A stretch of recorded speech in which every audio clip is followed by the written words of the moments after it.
Nagniwan ka ano que nagchashano ka cham, si así cansa hachicani, totanesh. ¿Cómo amanecieron el día de hoy? Yo apenas me estoy levantando. El gallo todavía cantando. Estamos tempranito. Nepohuito sí. Viene subiendo el sol y pues gracias a Dios y es viernes.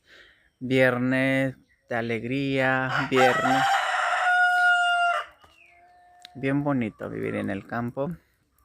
Viernes de pedir disculpas, de pedir perdón si le fallamos a Dios, si le fallamos a alguien. Creo que la reflexión del día de hoy es el gallo.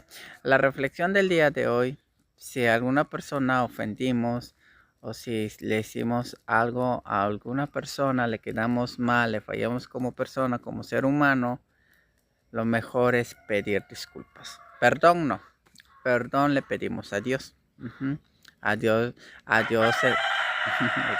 A Dios es el que le tenemos que pedir perdón. Disculpas a las personas y Dios perdón. ¿Ok? Si le deben una disculpa a alguna persona, pídanle. Ya si la persona no los disculpa, ya no queda en ustedes, sino en la persona. Ustedes hagan el esfuerzo de pedir disculpas, de eso hablará de su persona.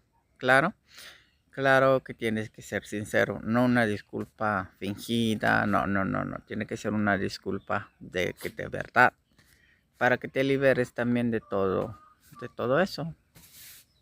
Una vez que hayas pedido disculpas, pues ya te liberas de emociones negativas o emociones malas y pues sigue tu camino. Eso sí, ya no vuelvas a cometer el mismo error, ya no vuelvas a fallar, mejora en alguna cosa que hayas fallado para que seas una buena persona y verás que te va a ir bien.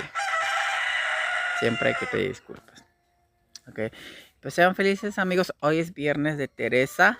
Es viernes de Teresa. Me falta un poquito nada más. Me falta un poquito para doblarla y ya la termino ahorita. Voy a trabajar, voy a cortar. Hoy toca cortar nopal. Mira, ya me está empezando a alumbrar. Ay, qué padre. Me está empezando a alumbrar el sol. Y pues hoy Teresa en Nahuatl a las 8 de la noche, mis queridos amigos. Los amo.